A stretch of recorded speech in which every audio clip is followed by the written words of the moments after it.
Bonjour à toutes et à tous et bienvenue dans Objectif Cloud, le podcast des experts Capgemini pour faciliter l'adoption du cloud.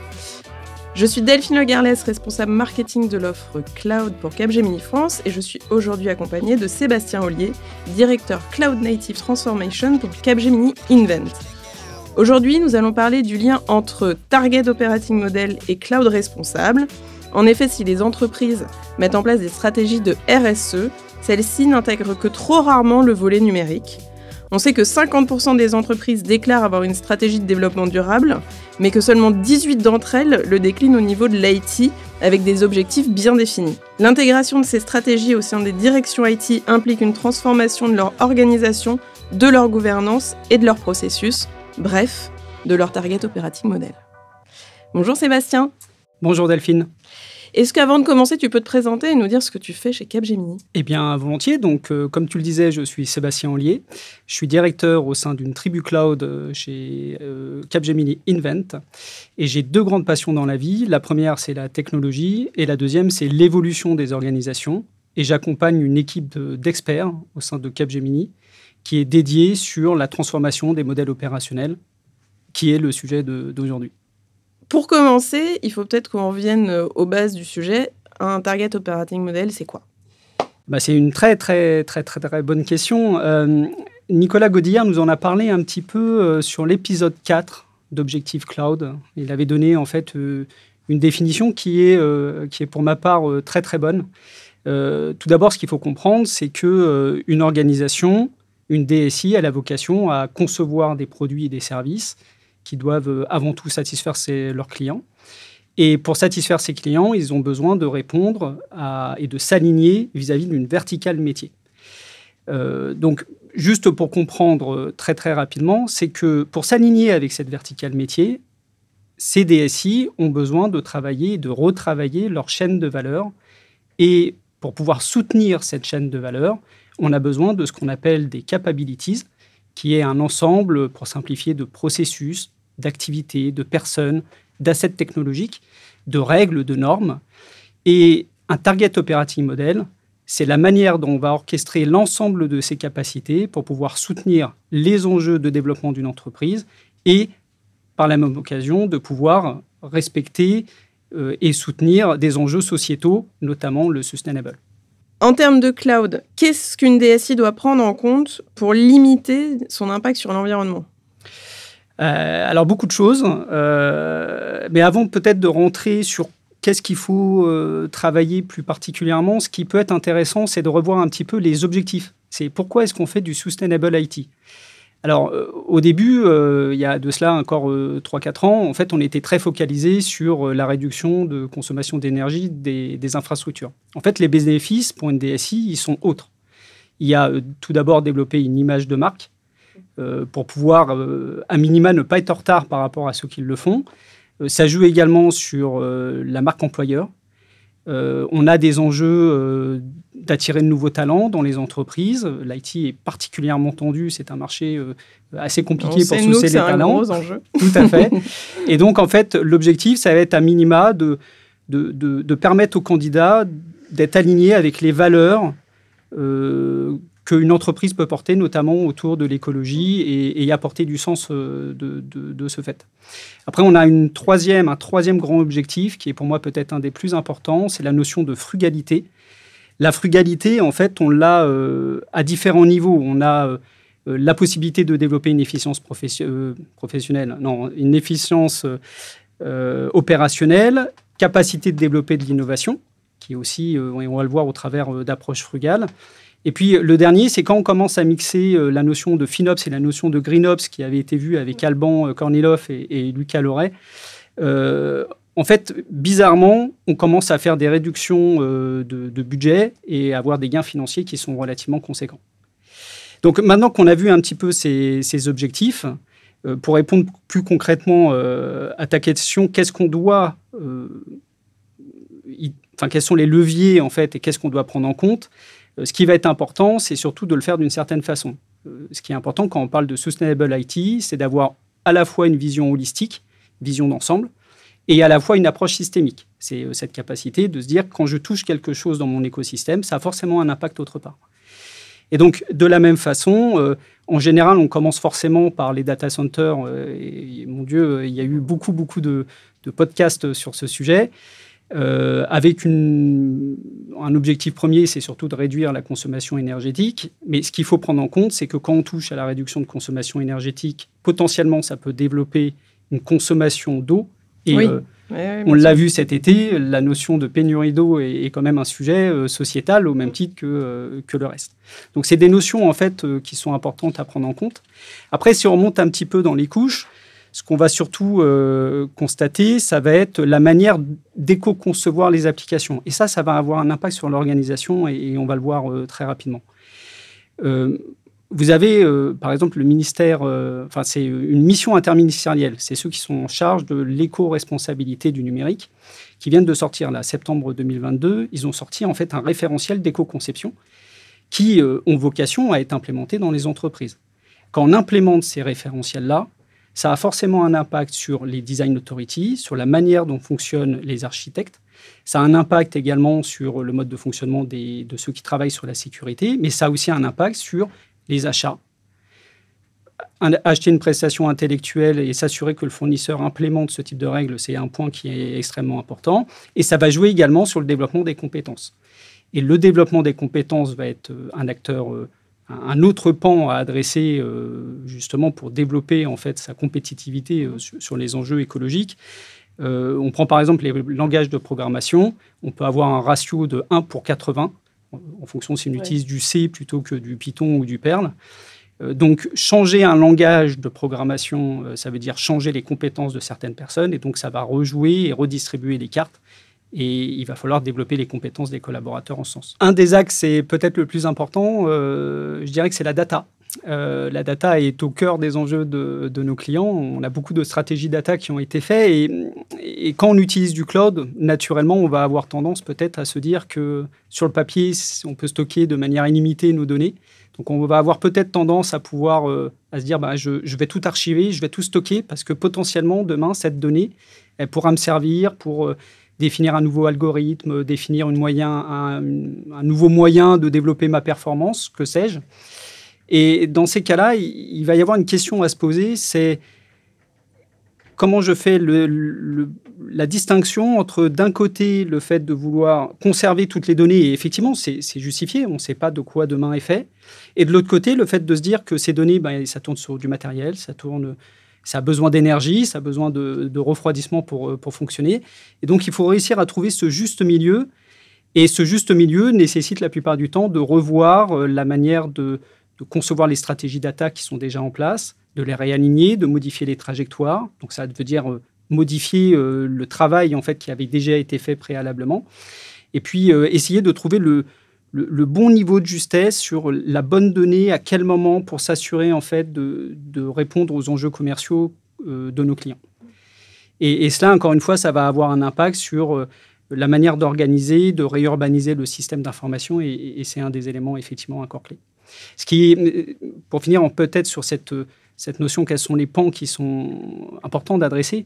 En fait, ce qu'on se rend surtout compte, c'est que ça nécessite tout un ensemble de compétences pluridisciplinaires, des compétences très spécifiques. Maintenant, la question, c'est comment on fait pour trouver des gens qui ont toutes ces compétences. Finalement, en fait, il y a beaucoup d'humains là-dedans, que ce soit en compétences, en formation, mais aussi dans les usages, comme tu disais, sur la data, quels usages on va faire de la data. Est-ce qu'il y a un poste aujourd'hui de directeur de la Sustainable IT ou directeur du numérique responsable qui existe chez nos clients ou dans d'autres entreprises? Est-ce que ça existe aujourd'hui? Alors, on commence à voir effectivement des postes de responsable Sustainable IT. Enfin, encore une fois, là, on est très focalisé sur les target operating models des DSI. Donc, c'est très IT. Pour autant, à la question, c'est quoi le poste ?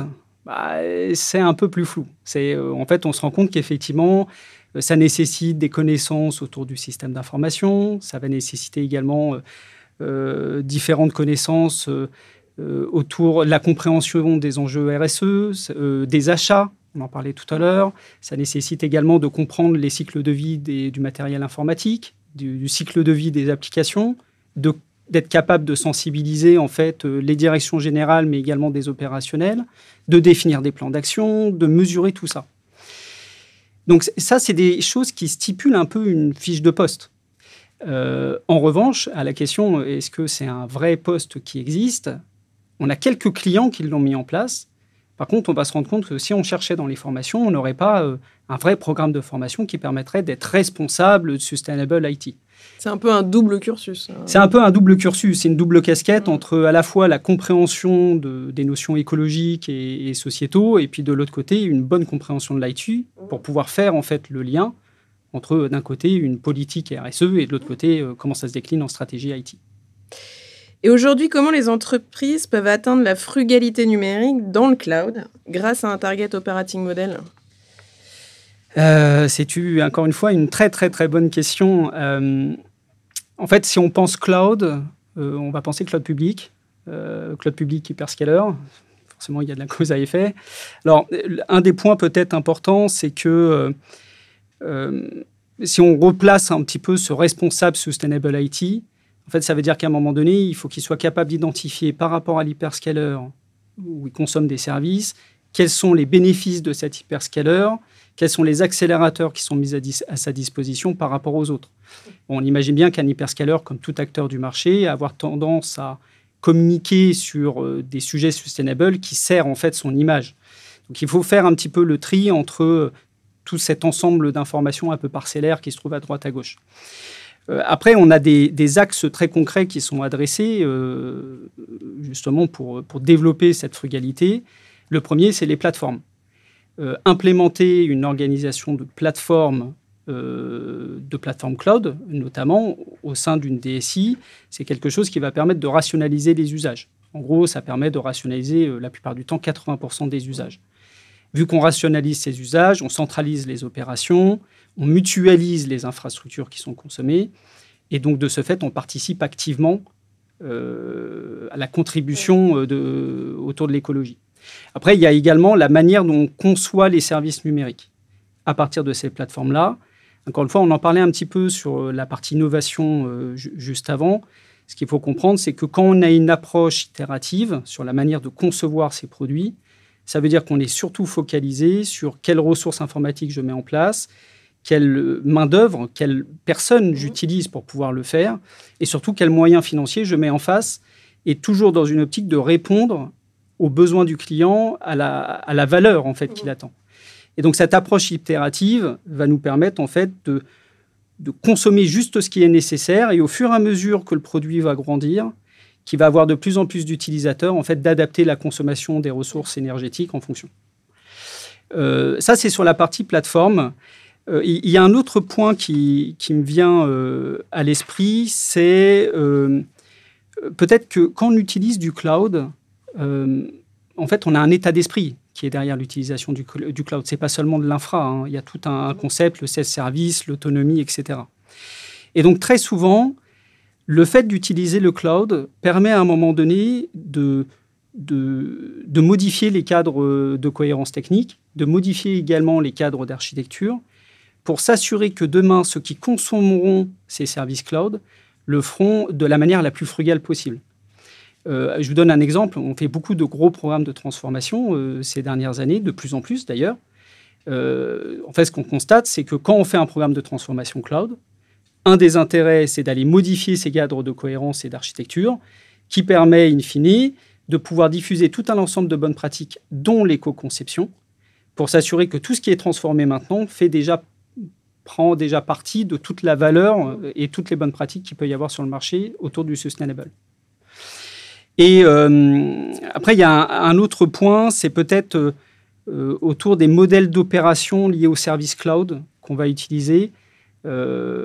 Un de nos enjeux, à un moment donné, si on veut que les clients de ces DSI, ces verticales métiers, puissent consommer et envie surtout, désirent consommer ces services-là, ça veut dire qu'il faut un parcours utilisateur sans friction, qu'il faut que ça soit simple d'accès.